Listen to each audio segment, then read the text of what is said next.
Mga Kalingap, Hi mga kalangga! please support Wow Live TV. Thank you. Thank you! You're Mr. Good Vibes.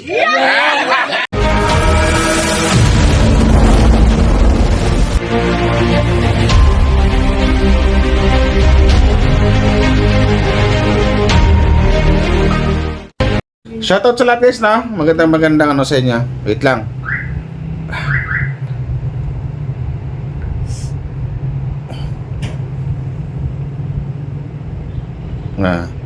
Di ba? Pula ng lips ko. So shoutout sa lahat ng Team Kalingap. Hello po sa inyo. Magandang araw po sa inyo po. At ingat po kayong lahat kasi usog na po ngayon ang lagnat. Naglagnat po kami dalawa ni Miss Light. So halos ako yung noon nilagnat. Pero hanggang ngayon, hindi pa magaling. Tapos yung dito ko medyo hindi pantay sa ibang pisngi ko. Medyo mas lobo konti. So, pero bagong lahat guys, bago tayo magsimula, shoutout po sa lahat ng mga Team Kalingap, sa Rosia, suportahan po natin Kuya Val Santos Matubang, Kalingap Rab, Ate Edna Vlogs Antol, Kalingap Charity Vloggers, Kalingap Partners, andyan po sa ni Roel of Palalag, Kalingap Roel, yung second channel pa ni Roel of Palalag, suportahan natin guys, malapit na mag 100k, suportahan po natin din, Rachel Morales Vlogs, sila po ni Kalingap Away, Kalingap Angeli, sino ba, Kalingap Dan, Kuya Brooks, Kalingap Janjan, my team, sa lahat po, suportahan po natin Vincent Calyada, Morales family, shoutout po, suportahan po natin and sa Matubang family, shoutout. So, ito na nga.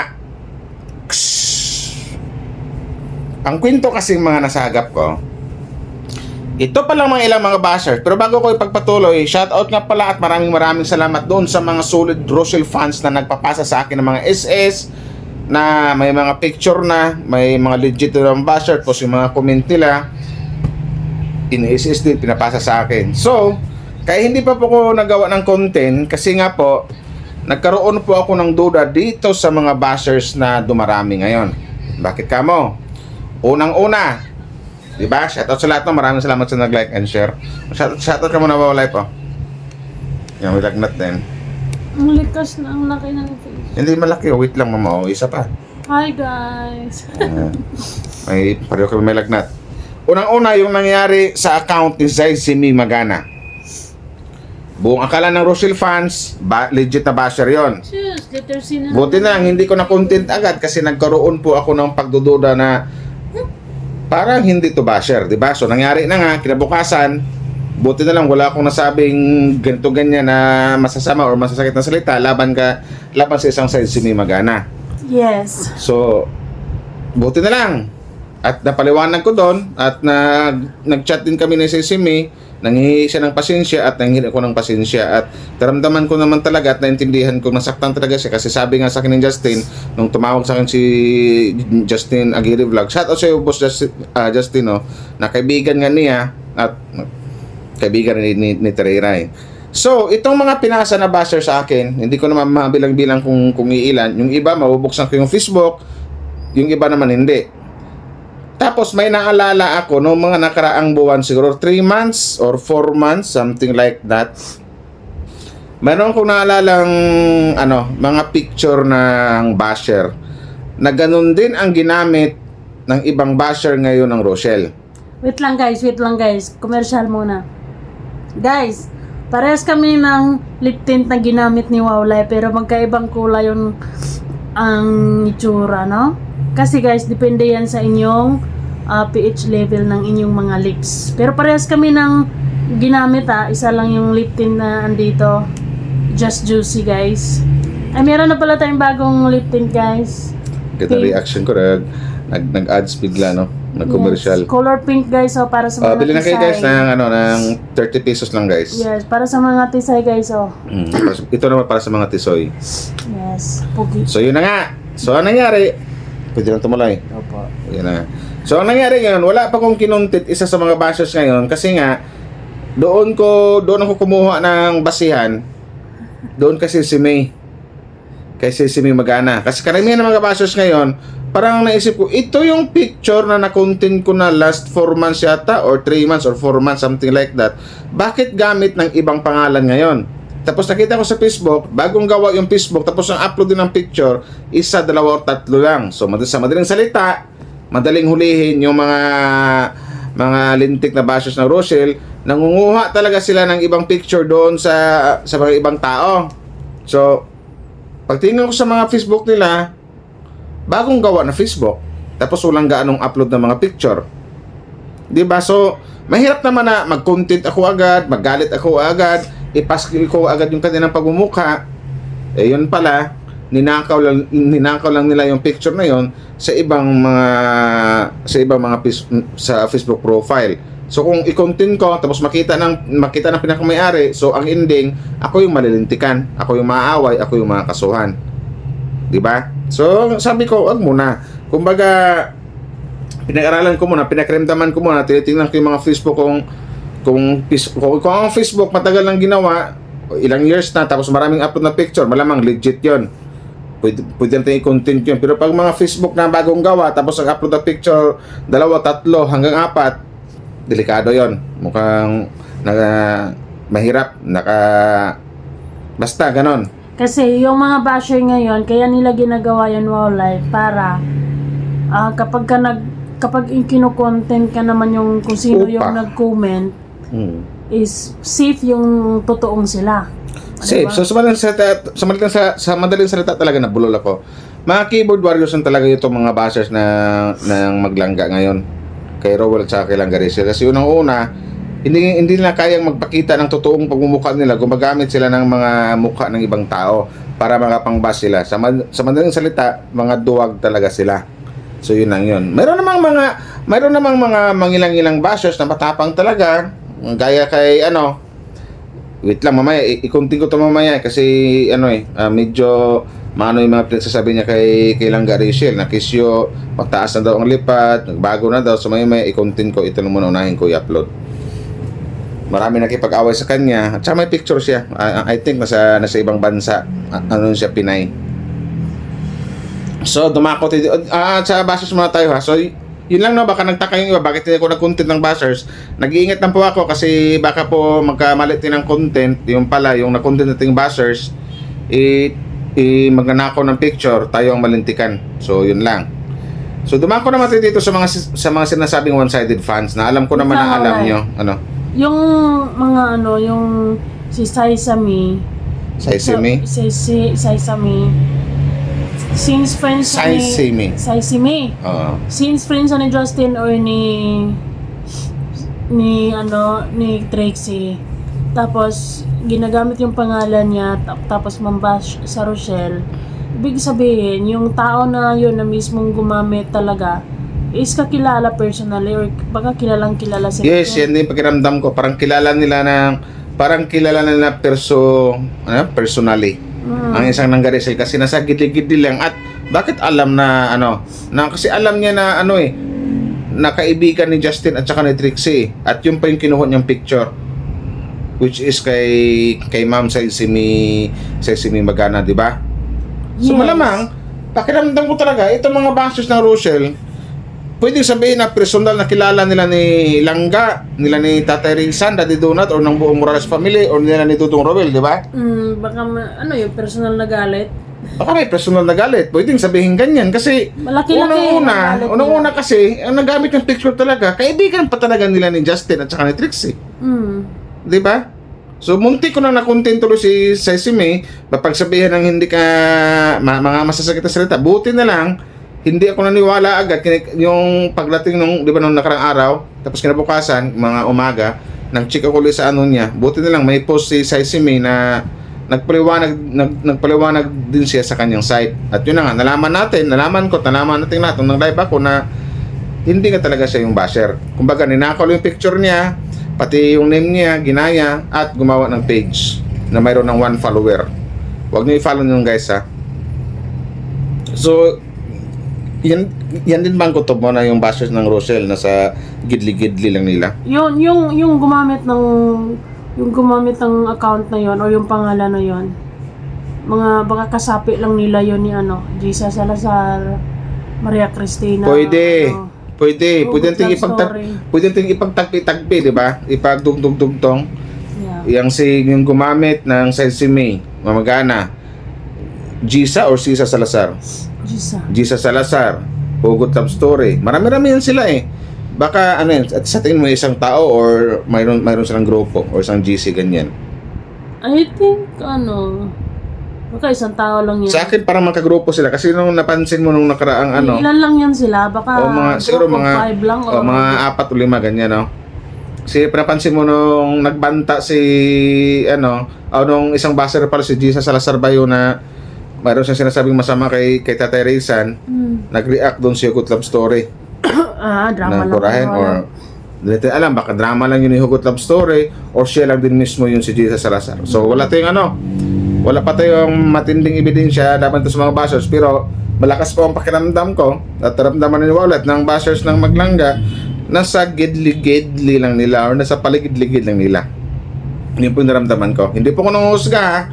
Hindi po ako namimintang. Yun po yung opinion ko, yun po yung naramdaman ko na yung bashers nila nasa gidli-gidli lang nila. Kasi nung una, kung ang pagbasehan natin about sa mga bashers is dito si Simi Magana, na bakit yun ang napili ng isang bashers ng kaibigan ni Justin at saka kaibigan ni Trixie. Oo, kasi only those people na kilala sila in person na nakakalam ng mga kaibigan. Kasi kapag sa mga fans, hindi natin kilala masyado yung mga Guys, napapansin nyo ba ako namamalat? Gawa ng sabon. Dumakot dito sa Dumakot dito sa mga fans sa one-sided. Alam mo siguro kung sino yung mga na may mga issue ngayon. Pero at least hindi naman nagawa ng mga content ng mga mas maganda na rin para alam mo, like, yung mga one-sided fans kasi, ako, sa totoo lang, okay lang ako sa mga one-sided fans. Basta, kaya nilang irespeto yung bawat isa, diba? Okay lang one-sided fans kasi hindi natin ma-place yung kanilang mga utak eh. Ang problema nga dito kasi mayroon pang mga narinig-rinig at may mga nakuhang SS. Diyan lang magkakaproblema sa one-sided fans. Nakarating sa Morales family, nakarating pa yata kay Rowell na ganyan. Hindi, magkakaproblema lang. Nagiging problema lang ang mga one-sided fans kapag pag matabi lang dila, maganon. Oo, tsaka nagkakaproblema lang kung sa sobrang pagmamahal nila kay Dodong or kay Langga, nagiging masama sa kanila yung isa. Ay, doon talaga ang punta nun. Unlike, meron din namang mga one-sided fans ulit na sabi nga nila, tahimik lang. I mean, sabi nga nila, makarwil talaga ako kasi dati pa. Pero, hindi kami nagsasalita ng mga pangit kay Rachel. Oo. Which is okay, hindi mo natin mapipili. Talangan naluluhuran natin para lang Okay lang sana yung one-sided fans basta wala lang sanang maraming chichibruching naririnig or mga is-is na nakukuha. Kasi yun na nga sabi nga ng iba, tahimik lang na naman daw sila dito sa mga Makarowel at idamay ko na pati Makarachel. Kasi kung mayroong Makarowel, marami ding mga fans na Makarachel lang. At nasa loob ng ating community yun, tanggapin natin yun, nakakasama natin sila o siguro baka nga nakakausap pa natin sila sa live paminsan-minsan, hindi lang natin alam. So yun meron na kasi ito, laging sinasabi na tahimik na sila, silent supporters sila, pero na voice out lang or parang magkakaroon yata ng issue for siguro natin sana nga hindi magawa ng yan para hindi ma-issue. Kasi yung tinatawag na makapangyarihang screenshot or SS, diyan kasi nagsisimula ang lahat eh. Na SS na kasama. Kaya dapat yung sa mga one-sided fans, gumawa kayo ng GC, i-make sure nyo lang din na yung mga kasama nyo, one-sided fans lang din. Kasi kung makarusil yan, malamang may SS talaga kayo. Kung for example, halimbawa na kung makarusil kayo, may sinasabi kayong ganyan kay Dudong Rowell, may SS ng solid fans yun at ipasa. Kung maka-Rachel din kayo, mayroon kayong sinasabing masama dito kung maka-Rowell din kayo, mayroon kayong sinasabing masamang ito ganyan kay Langga Rachel or maka-Rowell kayo, dito kay mahirap. Kasi, life ang mga one-sided fans, nagiging problema sila dahil sa sobrang pagmamahal ng isa, akala nila inaapi yung isa. Yun na nga, sa sobrang pagmamahal nila kay Rachel, ang buong akala nila inaapi si Dudong Rowell. Yung iba naman, sa sobrang pagmamahal nila kay Dudong Rowell, buong akala nila inaapi silang Rachel. So, ganun yung dating.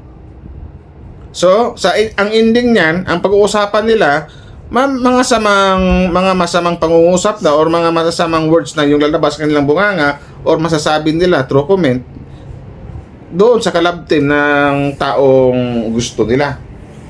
So, hindi natin masisi ang mga Rochelle fans na mag-isip na sabihin, kisyo na ganyan ka, may gusto ka lang kay Rowell, kasi kisyo gito ganyan ka, kasi may gusto ka kay Langga, or gito ganyan, dapat kay Langga, di ba? Hindi nyo masisi ang mga Rochelle Solid fans. Kasi wala naman kasing basihan talaga kung bakit magiging one-sided fans lang kayo. Siguro doon sa mga matagal ng fans na kay Dudong Rowell, na wala pang Rochelle. Siguro maintindihan natin yon. Pero para sa akin, walang basihan para maging one-sided fans. Kasi unang-una, hindi naman masamang tao si Langga Rachel para maka-Rowell ka lang. Pero At hindi naman masamang tao isang Rowell para maka-Rachel ka lang. Pareho naman silang mga babae. Oo nga. Pero kasi sa mga ganyan, hindi talaga may iwasan na may mga bias. Oo, sabagay.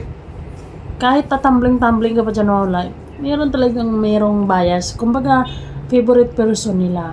Ayun, favorite person. Magkakaproblema lang kasi dyan sa part na kapag ka, like for example, nakita nila sa live na parang off mood or wala sa mood si Rachel or wala sa mood si Dudong, sisisihin nila agad si Langga Rachel kasi wag ka na. May mga fans na ganun eh. Pag umiyak o nakasimangot, yung isa, ang sisihin, yung isa. Pag yung isa naman yung nakasimangot or sabihin natin anong ginagawa, ang sisihin naman, ito namang isa. So, kawawa. Kami nga mga solid Rochelle fans, naiintindihan namin. Mga tao lang din kasi mga yan, si Rowell at si Langga Rachel. Ang mga one-sided fans, imbis kasi intindihin nila kung bakit or alamin anong nangyari, mostly sa mga one-sided fans, attack agad yan or atake agad yan. Sa mga one-sided fans naman, Sisi agad. Unlike tayong mga Rochelle fans na talagang tinitimbang-timbang natin. hintayin natin kung anong nangyayari or kumbaga Sa mga hinayaan one-sided natin. fans siguro, ito sabihin ko uli sa inyo, no? Hindi na ako magsasawang sabihin sa inyo ito, ulitin ko na lang para maalog yung utak nyo. Hindi ko man sinabing bubo kayo. Hindi ko rin pwedeng sabihin na tatanga-tanga kayo or susungak-sunga kayo or buplax, bupols or bugo or bubo kayo. Wala pong ganon. Ipantindi ko lang sa inyo, for example, sa Maka-Rowell dyan. Sa sobrang mahal nyo kay Rowell, sa sobrang pagmahal nyo kay Rowell, ang ending niyan, makapagsalita kayo ng masama or hindi kaya ayang salita dito kay Langga Rachel. Tapos bandang dulo, ikong malaman ni Rowell na marami ka nang sinasabing masama dito laban sa kanyang Langga.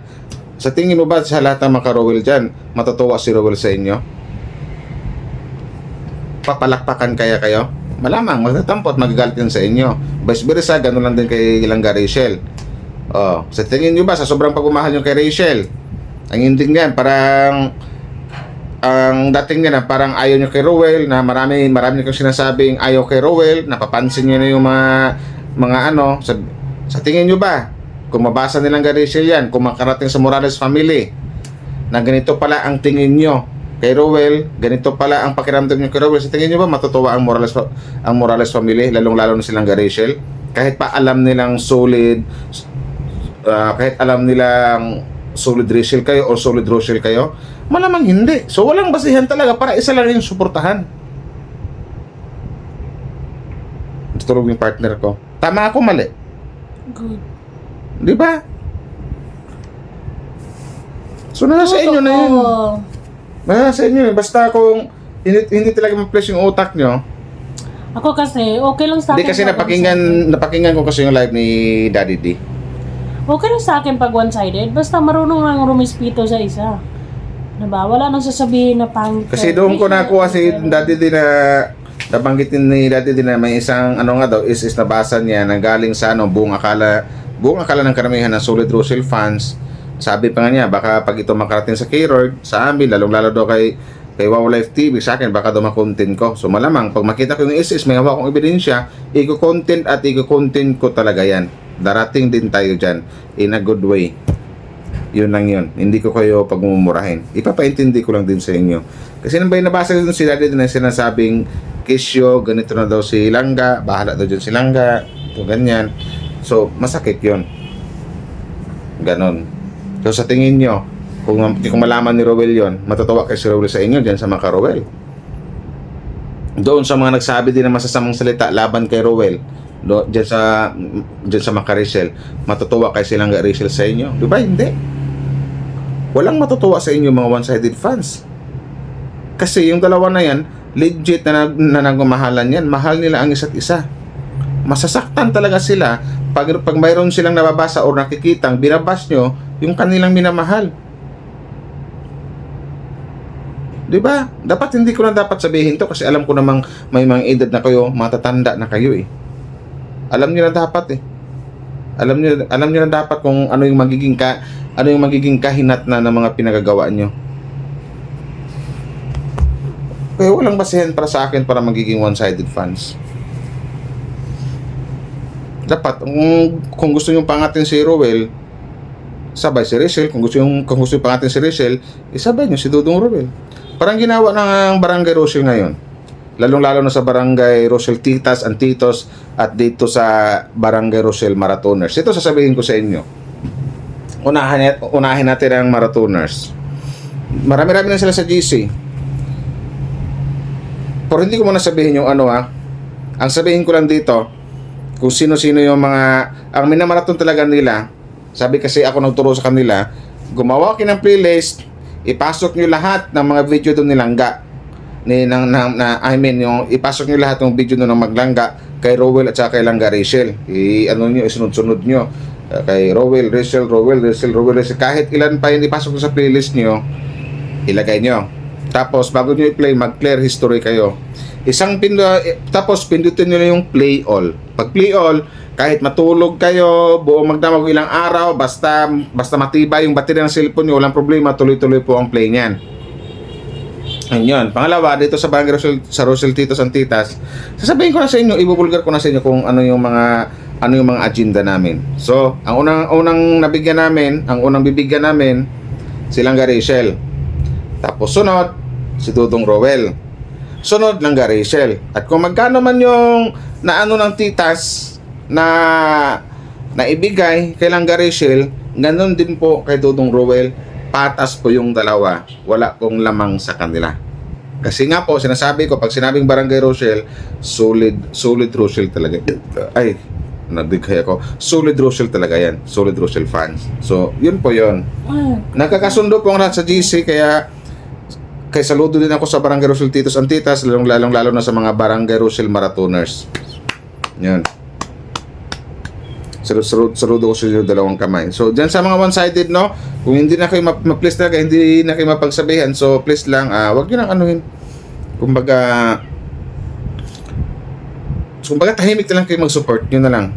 Iwasan nyo na mag-GC kasi kung mag-GC kayo, mukhang malalagay pa kayo sa alanganin, sisikat kayo or mapahiya pa kayo.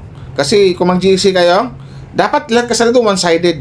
Gayahin nyo ako, gumawa ako ng Barangay Rochelle, pero gusto ko lahat, ang kasalan nun, lahat puro solid. Pero hindi ko pa alam kung mayroon bang mga one-sided na nakapasok doon. Malalaman din natin yan. Kasi, nako po, kakanta din yung mga mayan. Aaray din sila, pipiyok din yung mga one-sided fans kung mayroon man nakapasok sa Barangay Rochelle. So, yun lang. Ako lang din, tao lang din ako. Kung nagkakamali ako, pagsabihan nyo ako, pero wag akong isiping one-sided fans ako. Solid Rochelle talaga ako. Tao lang ako, hindi naman ako Diyos para hindi magkakamali.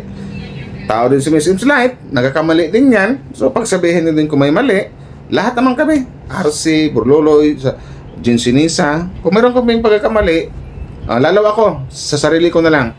Kung may pagkakamali man kung nasabi, pwede na akong i-PM at sabihin nyo, oy, wow life, ito yung pagkakamali mo. Ganon. Wag yung, kasi baka yung iba kasi isipin, one-sided yan, wala pong ganon. Sulit po talaga Rochelle ang isang Wow Life TV. At alam ko namang alam ng pangkalahatan niya, lalo na si Dudong Rowell at saka si Langga Rachel. Di ba? Kaya balik din doon sa mga one-sided fans. Kung one-sided kayo, wag lang kayo magbuo ng GC. Mas maganda yung ganon. Wag na kayo mag-GC. Tapos tahimik na lang, mag-silent supporters na lang kayo. Kasi kung mag-GC kayo, diyan kasi magsisimula eh. Is ganyan.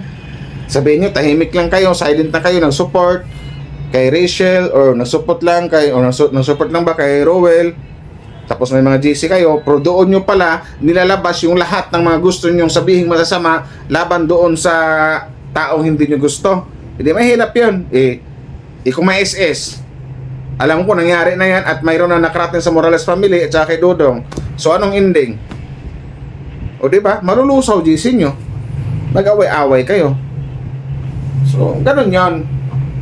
Got my point, Dod? Rico. Ganun lang. Basta, payo ko lang sa inyo, walang basehan talaga para isa lang ang suportahan. Dalawa dapat ang suportahan dito. So, yun lang. Yun lang yung masasabi ko. About naman sa mga bashers, ulitin ko lang kaya hindi pa ako nakapag-content kasi minimake sure ko muna na talagang legit na Facebook nila yon.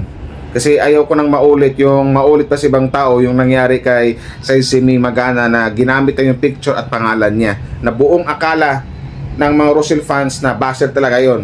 Buti na lang at hindi ko na content at wala at although na content ko pero in a good way na sinabi kong hindi yan legit na basher kundi ano yan, ginamit na yung picture niya. So ayaw kong mangyari sa ibang tao niya na magamit yung ibang picture tapos makontent ko, ipahiya ako, ipaskil ko sa mga upload ko. Ako yung mabalikan pag nagkataon. So, yun lang. So, maraming salamat sa lahat ng Rochelle fans. Maraming salamat sa mga nag-like and share. Dito lang muna kami dito lang muna ako nagawa ng content kasi mahirap gumalaw, guys. Kasi andito si Wowlife, ayaw magpaiwan ni Wowlife. Gusto niya magkatabi daw kami. So, yan siya ginawa niya. Mamaya inom ng gamot yan. So maraming salamat sa lahat, no? Shout out Barangay Rochelle Titos and Titas, and Barangay Rochelle Maratones. Salamat po. Thank you. God bless po sa lahat. Shout out na pala sa mga Barangay Titas dyan.